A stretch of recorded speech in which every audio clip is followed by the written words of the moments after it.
সমাজে ঠিক তেমন ভাবে টুপি পাগড়ি ধারণ করে কিছু মানুষের ঈমান চুরি করছে। এর মধ্যে এক ঈমান চোরের নাম হলো আহলে কোরআন, আর এক ঈমান চোরের নাম হলো কাদিয়ানী, আর এক ঈমান চোর হলো হিজবুত তাওহীদ। মাজার পূজারী, কবর পূজারী, আটটুসি, সুরেশ্বর, চন্দ্রপাড়া, দেওয়ানবাগী, মাইজভান্ডারী সবগুলো ঈমান চোর। চলেন আমি বাংলাদেশে কিছু ভ্রান্ত মতবাদ সম্পর্কে আপনাদের কিঞ্চিত ধারণা দিই, শুধু একটি বিষয়ের উপর। কোরআনে কারীমের সূরা হাশরের 7 নম্বর আয়াতের মধ্যে আল্লাহ পাক বলেন, ওয়ামা আতাকুমুর রাসূল ফাখুযুহু ওয়ামা নাহাকুম আনহু ফান্তাহু। হে দুনিয়ার মানুষ, আমার রাসূল মুহাম্মদ সাল্লাল্লাহু আলাইহি ওয়াসাল্লাম, সবাই বলেন সাল্লাল্লাহু আলাইহি ওয়াসাল্লাম, আমার রাসূল তোমাদেরকে যে আদেশ করেন মেনে নাও, আর যেখান থেকে তিনি তোমাদের নিষেধ করেন তোমরা বিরত থাকো। বলেন, নবীর আদেশ নিষেধ মানার কথা আল্লাহ পাক বলেছেন, নবীকে মানার দরকার আছে না নাই? শুধু তাই নয়, কোরআনে কারীমে সূরা আলে ইমরানের 31 নম্বর আয়াতের মধ্যে আল্লাহ পাক বলেন, কুল ইন কুনতুম তুহিব্বুনাল্লাহ ফাত্তাবিউনি ইউহিব্বুকুমুল্লাহ। হে দুনিয়ার মানুষ, তোমরা যদি আল্লাহর মহব্বত ভালোবাসা পেতে চাও, তাহলে আমার নবী মুহাম্মদুর রাসূলুল্লাহ সাল্লাল্লাহু আলাইহি ওয়াসাল্লাম নবীর অনুসরণ করো, নবীর মতোই চলো, নবীর মতোই কাপড় পরো, নবীর মতোই চলাফেরা যেন তার মতোই হয়। এক কথায় পুরা লাইফের প্রত্যেকটা পয়েন্টে পয়েন্টে আল্লাহ পাকের রাসূলের সুন্নাতের অনুসরণ করা। যদি এটা করতে পারি, আল্লাহ পাক বলেন ইউহিব্বুকুমুল্লাহ, আমি আল্লাহ তোমাদেরকে ভালোবাসবো। সুবহানাল্লাহ বলেন। বলেন হুজুর বিষয়টা কেমন হলো? একটা উদাহরণ দিলে আপনারা খুব ক্লিয়ার বুঝবেন।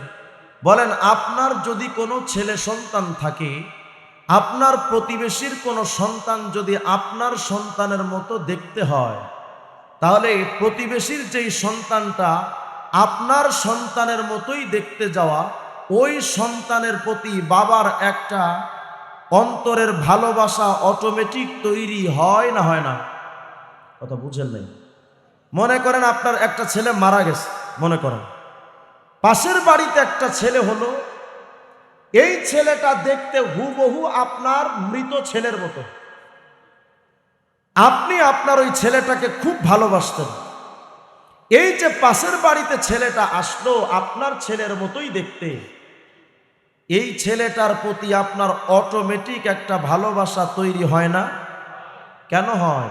কারণ ওই ছেলেটা দেখতে আমার ছেলের মতো। আল্লাহ পাক সূরা আলে ইমরানের 31 নম্বর আয়াতের মধ্যে বলেন, কুল ইন কুনতুম তুহিব্বুনাল্লাহ ফাত্তাবিউনি ইউহিব্বুকুমুল্লাহ। আল্লাহ পাক বুঝাইতে চান নবী, আপনার এই উম্মতকে আপনি জানিয়ে দেন, ও পয়গম্বর, আপনি তো আমার হাবিবুল্লাহ। হাবিবুল্লাহ বামানা মাহবুব। আল্লাহ পাকের মাহবুব যেই নবী, আল্লাহ যাকে মহব্বত করেন তিনি হলেন হাবিবুল্লাহ।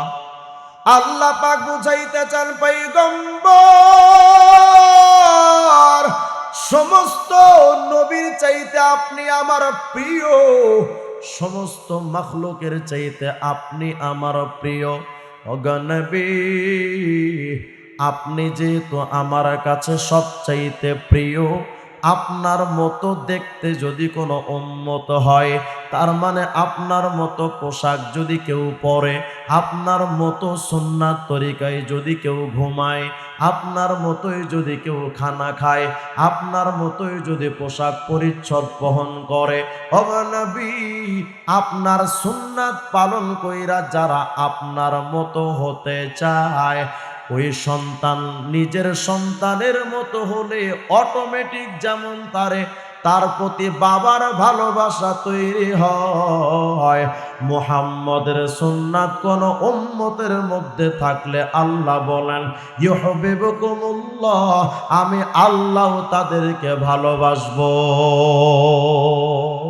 তার মানে যদি কেউ নবীর মতো সুন্নাত পালন করতে চায়, ওই মানুষটাকেও আল্লাহ নিজের তরফ থেকে ভালোবাসেন। তাহলে বলেন নবীর সুন্নাত মানার দরকার আছে না নাই?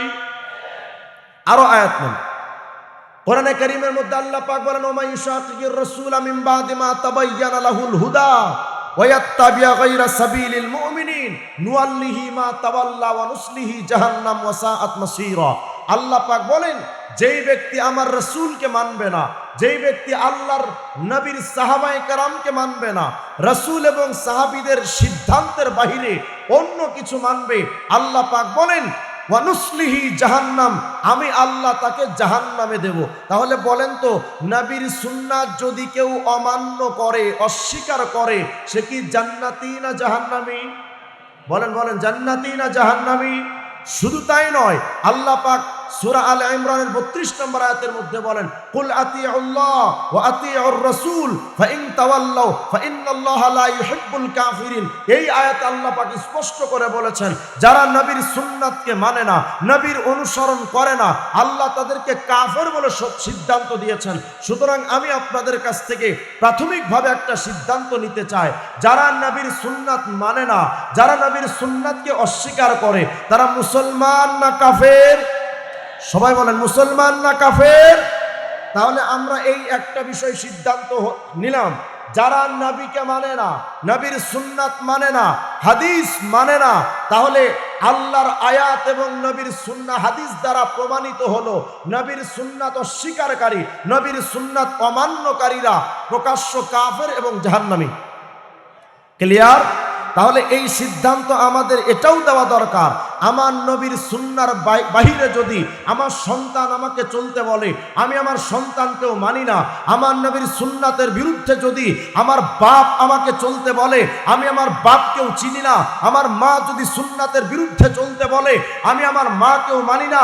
সুন্নাতের বিরুদ্ধে যদি আমার পীর চলতে বলে, আমি আমার পীরকেও মানি না।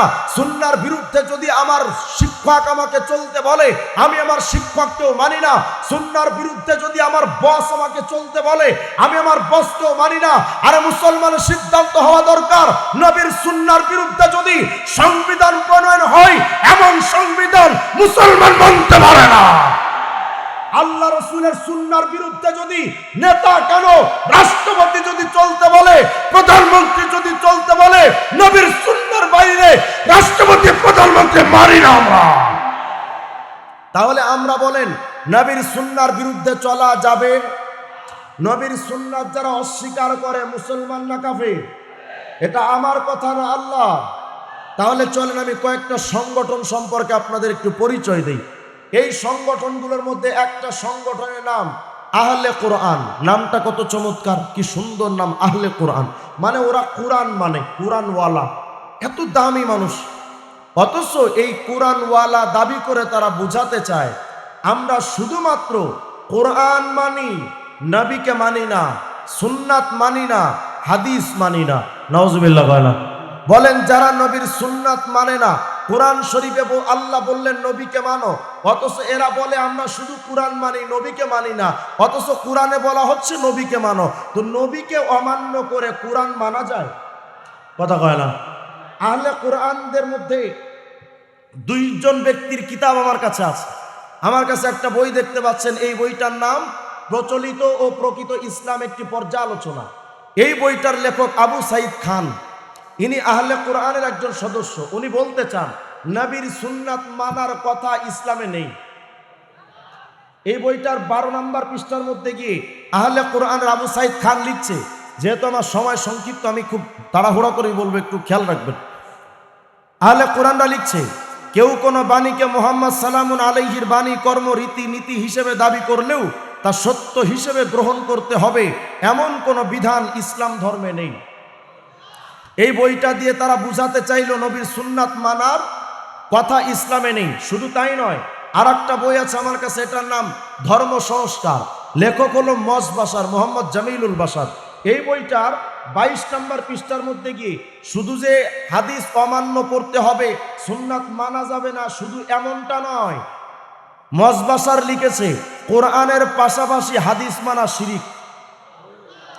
এই বইটার ধর্ম সংস্কার পৃষ্ঠা নাম্বার 22, এই 22 নম্বর পৃষ্ঠার মধ্যে মজবাসা লিখছে ঐশী গ্রন্থ তথা কোরআনের ব্যাখ্যা কোরআন গ্রন্থ নিজেই, এর সঙ্গে হাদিস, ফিকহ, উপনিষদ, টেস্টামেন্ট ইত্যাদি 2 নম্বরই মনুষ্য রচিত গ্রন্থের, নাউজুবিল্লাহ কয় না, হাদিসের কিতাবকে 2 নম্বর মানুষের দ্বারা তৈরি বলে তারা আখ্যায়িত করছে। বলে এই সমস্ত কিতাব 2 নম্বরই মনুষ্য রচিত গ্রন্থের শরীক করার অর্থই স্বয়ং আল্লাহর সাথে শরীক করা, যা ক্ষমার অযোগ্য।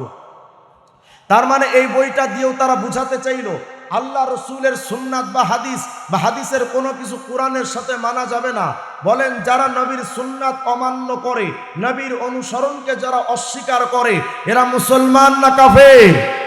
তাহলে আমরা কোরআন সুন্নাত থেকে একটা সিদ্ধান্ত পেলাম, যারা নবীর সুন্নাত মানে না, যারা হাদিস মানে না, ওই আহলে কোরআনরা কোশ্চিন কালেও মুসলমান হতে পারে। এরপরে চলেন আর একটা সংগঠন সম্পর্কে বলি। আল্লাহর হাবিব বলেন লাউকানা মুসা হাইয়া, এই জামানায় যদি আল্লাহর নবী মুসা জীবন্ত থাকতেন, সুম্মাত্তাবাতুমুহু, তোমরা যদি সেই মুসাকে অনুসরণ করতে, ওয়া তারাকতুমুনি, আমি মুহাম্মদকে যদি ছেড়ে দিতে, লা দালালতুম, আল্লাহর নবী বলেন অবশ্যই তোমরা পথভ্রষ্ট হয়ে যেতে। কারণ আমাদের নবী মুহাম্মদুর রাসূলুল্লাহ আসার পর আগের সমস্ত শরীয়ত ওগুলো বরহাত, বাকি ওই শরীয়তগুলো মানার বিধান এই ইসলাম ধর্মে। আল্লাহর হাবিব বলেন আমি মুহাম্মদ দুনিয়াতে আসার পর যদি আমার উপস্থিতিতে, আমার জীবদ্দশায়, আমার আগমনের পর মুসা নবীকেও তোমরা মানতে, আমাকে যদি ছেড়ে দিতে, লা দালালতুম, অবশ্যই তোমরা পথভ্রষ্ট হয়ে যেতে। তাহলে বলেন নবী মুহাম্মদ আরবি আলাইহিস সালাম দুনিয়ায় আসার পর অন্য কোন নবীকে মানা যাবে?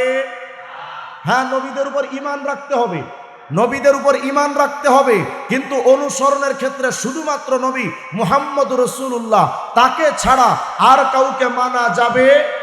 কিন্তু মির্জা কাদিয়ানি কয় যে না, নবী মুহাম্মদ আরবি আলাইহিস সালাম সহ সবাইকে বাদ দিয়ে শুধু মির্জা কাদিয়ানিরে মানতে হবে। আমার হাতে একটা বই দেখতে পাচ্ছেন, দেখতে একেবারে বুখারী শরীফের মতো লাগে, বুখারী শরীফ গ্রন্থ, লেখক হলো হযরত মির্জা গোলাম আহমদ কাদিয়ানি। আমি ইন্ডিয়া থেকে অর্ডার করে নাপাক বই কিনেছি। এই বইটার ভিতরে মির্জা কাদিয়ানি 61 নম্বর পৃষ্ঠার মধ্যে মির্জা কাদিয়ানি দাবি করেছে, মির্জা কাদিয়ানি কয় মুবারক ও জিসনে মুঝে পেহচানা, বলে বরকতময় ব্যক্তি সে যে আমাকে চিনতে পারছে। আমি বললাম হ্যাঁ, আমরা আসলেই বরকতময়, তুই যে একটা ফরমালিন মুক্ত কাফের আর টাটকা বাটপার, এটা আমরা চিনতেই পারছি। মির্জা কাদিয়ানি কয় মাই খুদা কি সব রাহু মে সে আখরি না হো, আল্লাহর যত বিধানাবলী রাস্তা আছে সমস্ত বিধানের আমি শেষ বিধান।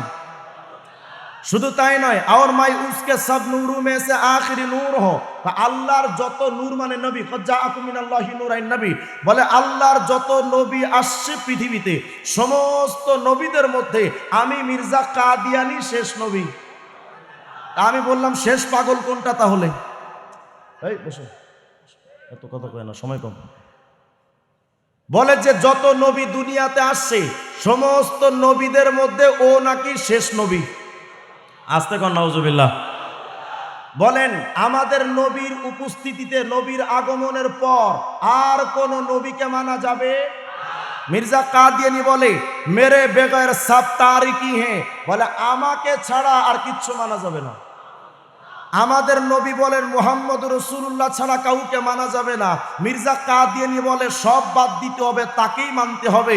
তাহলে এখন আপনি আমাকে সিদ্ধান্ত দেন, মির্জা কাদিয়ানি মুসলমান না কাফের? শুধু তাই নয়, মির্জা কাদিয়ানির আরেকটা বই আছে, এটা হলো 9 নম্বর খণ্ড। এই 9 নম্বর খণ্ডের ভেতরে মির্জা কাদিয়ানি 32 নম্বর পৃষ্ঠার মধ্যে লিখেছে, বলে আপ ইস রাহকে সওয়া और तमाम রাহে বন্ধ है, বলে বর্তমানে আমি মির্জা কাদিয়ানির এই আহমদিয়া মুসলিম জামাতের রাস্তা ছাড়া আর যত রাস্তা আছে সব বন্ধ হয়ে গেছে, বিলুপ্ত হয়ে গেছে, কিচ্ছু মানা যাবে না, শুধু তাদেরকেই মানতে হবে। আমাদের রাসূল বলেন, আমার জীবদ্দশায় তোমরা যদি আমারে বাদ দিয়ে মুসাকেও যদি মানতে পথভ্রষ্ট হয়ে যেতে, তো মুসা আলাইহিস সালাম সত্য নবী, তাকে মানলেও যদি পথভ্রষ্ট হতে হয়, মির্জা কাদিয়ানীরে মানলে তারা কি সত্য পথে না পথভ্রষ্ট? মুসলমান না কাফের?